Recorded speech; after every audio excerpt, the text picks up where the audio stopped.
छोटी क्लिप्स बड़े ideas, channel को अभी सब्सक्राइब जरूर कर दे। आप जैसे आप तो ऑथर तो हैं ही, इसके साथ साथ आप ना, मैं देखता हूँ कि आपके बॉलीवुड में इतने सारे लोगों के साथ कनेक्शन है। हाँ। आप इंडस्ट्रिस्ट भी हैं, आपका खुद का प्रोडक्शन हाउस भी, आप मूवीज भी बना रहे हैं।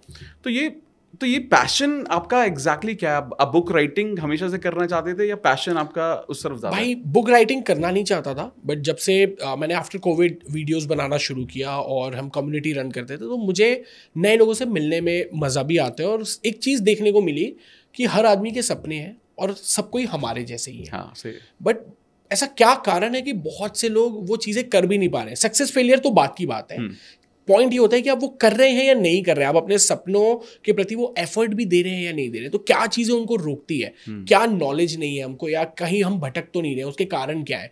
तो मुझे लगा कि यार इस चीज़ को कंपाइल करके, मैंने वर्कशॉप ली थी तो बोला कि यार इसको एक बुक में लिखते हैं, एक कोशिश करते हैं। तो ये जितने लोगों ने पढ़ी है तो उनका फीडबैक तो यही आया कि ये एक हेल्प कर रही है।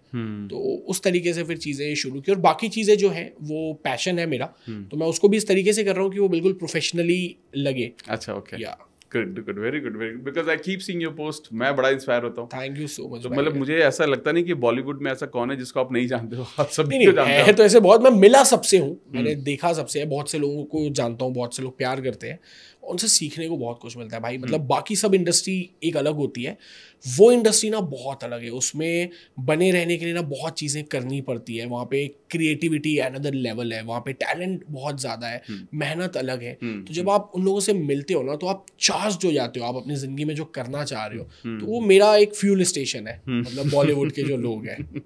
अमेजिंग। सो इस किताब में वापस से आते हैं। इस किताब के आसपास आपने, मतलब आपको क्या लगता है ऐसा की पॉइंट्स क्या हैं जो लोगों की लाइफ को बदल सकता है? भाई units of a successful life में जो यूनिट्स है या की पॉइंट है, वो ये है कि हमारा जो सेल्फ अवेयरनेस वाले पॉइंट होते हैं, हम एक ही दिशा में आगे बढ़ रहे हैं। आप देखेंगे कोई बिजी है, वो जॉब कर रहा है ना, तो वो सिर्फ जॉब पे ही फोकस कर रहा है। थोड़ा बहुत समय निकलता है तो वो अपनी गर्लफ्रेंड बॉयफ्रेंड के पीछे है, हस्बैंड वाइफ के पीछे, फैमिली कहीं छूट जाती है, या इन सब भागा दौड़ में हम आगे जिंदगी अच्छी जिएंगे के चक्कर में हम आज को नहीं जी पा रहे।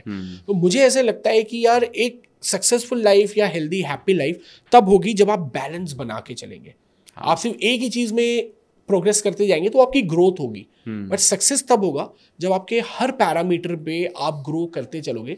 ऐसी बहुत सारी ग्रोथ, ऐसी बहुत सारी अचीवमेंट मिलके आपको एक सक्सेसफुल या हैप्पी आदमी बनाती है। तो मेरी कोशिश थी, जैसे मेरे पापा हमेशा कहते थे कि अगर तुम्हारी कार में एक टायर जो है वो ट्रैक्टर का लगा दो और 3 टायर साइकिल का लगा दो तो कार नहीं चलेगी। हाँ। तो ये लाइफ भी एक कार है ना, तो उसमें वो जो 4 टायर है या 8 टायर है, तो एक आपकी पर्सनल लाइफ भी है, प्रोफेशनल लाइफ भी है, सोशल लाइफ भी है, पर्सनल लाइफ भी है, स्पिरिचुअल लाइफ भी है भाई। तो वो सारी चीज़ों को आपको थोड़ा थोड़ा बैलेंस करना पड़ेगा। ठीक है, आप कुछ में ज़्यादा समय दे रहे हैं, कुछ में कम, लेकिन बाकी चीज़ों पे भी ध्यान देना पड़ेगा। तब तो हम जो ह्यूमन बीइंग है, हमारा जो औचित्य या पर्पस है लाइफ को लेके, वो तभी फुलफिल कर पाएंगे। तो इस बुक में मैंने कोशिश पूरी की और बहुत अच्छे से किया है कि हम जब आप इस बुक को आप पढ़ेंगे ना, तो इसमें वो सारी चीज़ें क्लियर होगी। मैंने हैबिट्स पे बहुत फोकस दिया है। मतलब मैं आपसे कह भी रहा था, आप जब लॉ ऑफ अट्रैक्शन पे हम बात करते हैं, आप लाइव जाते हो, तो मैंने देखा लोगों ने हमेशा आपके कमेंट्स पे लिखा है, सर मुझे ना 100 करोड़ मैनिफेस्ट करना है, मुझे 50 करोड़ करना है, मुझे मर्सिडीज करना है, मुझे रोल्स रॉयस करना है। वो सारे आउटपुट है भाई। हाँ। वो सारे आउटकम पे बात कर रहे हैं। अगर आप और मैं पिछले 2-3 दिन से हम कनेक्ट कर रहे थे पॉडकास्ट के लिए, तो हमने ये बात कभी नहीं की कि यार ये पॉडकास्ट ऐसा करना है भाई जिसमें ना 1 मिलियन व्यूज आए या 5 मिलियन जाए या 1 लाख आए। वो जो भी है वो आउटपुट है, वो आपके और मेरे हाथ में नहीं है। हमारा इनपुट पे फोकस होना चाहिए कि यार हम कितना अच्छा बना सके। तो वैसे ही क्या हो रहा है कि हर आदमी अच्छी किताबें पढ़ रहा है, हर आदमी रीडर्स बुक क्लब में आके बुक समरी सीखता है, लेकिन वो उसको कितना अप्लाई कर रहा है। तो मेरी ऐसा कोशिश है, मानना है मेरा, कि जब आप अपने इनपुट सही करने लगेंगे ना, तो आउटपुट सही आएगा ही आएगा। क्या बात है, वाह वाह वाह। एक्चुअली में कहीं ना कहीं जो लॉ ऑफ अट्रैक्शन का बेसिक कॉन्सेप्ट भी जो बताता है हमें कि एक्शन बड़ा इंपॉर्टेंट है। Yes yes yes. सिर्फ सोचने से नहीं होगा, मतलब सोचना जरूरी है, बहुत इंपॉर्टेंट है, क्योंकि सोच से शुरू होता है सब कुछ, लेकिन खत्म जाकर वो एक्शन पर ही होता है। यस भाई, तो एक्शन लेना बहुत जरूरी है। और कई बार क्या होता है कि कहाँ एक्शन नहीं लेना है ना, ये भी बहुत इंपॉर्टेंट होता है। मैंने इसमें एक चैप्टर जैसे टाइम मैनेजमेंट का लिखा है, तो बहुत से लोग बोलते हैं यार हमारा टाइम मैनेज नहीं हो रहा है। हाँ, ये तो बहुत कॉमन प्रॉब्लम है टाइम मैनेजमेंट। और वो टाइम मैनेजमेंट में लोग क्या करते हैं कि टाइम मैनेजमेंट के नाम पे वो कितने बजे उठना है, कितने बजे सोना है, कब खाना है, कितने बजे ऑफिस जाना है, कितने देर किताब पढ़ना है, वो इसी पे टाइम मैनेजमेंट की बात करते हैं। बट हमारे पास आप देखना कि दिन भर में बहुत से ऐसे इंसिडेंट होते हैं जिसमें हम हमारे टाइम को बर्बाद कर देते हैं। मतलब मैं हमेशा एक बोलता हूँ कि आपको ना अपनी बैटल को चूज करने की आज़ादी और समझ होनी चाहिए। मतलब मैं एक किस्सा आपको शेयर करता हूँ। मैं कुछ दिन पहले मेरे एक दोस्त की बैचलर पार्टी में हम उसके घर पे थे, तो वहाँ ऐसी रैंडम बात करते करते एक बात निकली कि यार लड़कियों को सिगरेट नहीं पीना चाहिए। तो उनमें से एक सो कॉल फेमिनिस्ट लड़की थी, वो खड़ी हो गई और उसने बोला कि यार क्यों लड़कियां नहीं कर सकती, जब लड़के कर सकते हैं तो लड़कियां क्यों नहीं करेगी। तो मुझे लगा कि यार बात लड़के और लड़की की नहीं है, क्वेश्चन ये आना था कि कोई क्यों करे, smoking is injurious to health. फिर उसने बहुत सारे अपने ज्ञान दिए, तो मैं हूँ करके इग्नोर करता रहा। क्यों? क्योंकि पहली चीज मैं उससे बहस नहीं करना चाहता था, और दूसरा मैं अपने दोस्त की पार्टी खराब नहीं करना चाहता था। तो बहुत सी बार ऐसा होता है भाई, हम ऐसी बहुत सारी बैटल होती है ना कि आप पॉलिटिक्स की बात करोगे, आप घर के मोहल्ले की बात करोगे, तो आप इन्वॉल्व होकर अपना कितना टाइम, कितनी एनर्जी, हम लेट को देना ही नहीं चाहते। और मतलब ये एक ट्रैप है, अगर किसी ने आपको कुछ बुरा बोल दिया, किसी ने आपके बारे में निगेटिव बात बोली, तो आप लग जाते हो उसको गलत साबित करने के लिए। आप इग्नोर क्यों नहीं करते? आपको किसी का वैलिडेशन क्यों चाहिए? आप बताइए कि भगवान श्री कृष्ण जब मथुरा में थे तो जरासंध ने ना युद्ध ऐलान किया कि मैं मथुरा पे युद्ध करूंगा।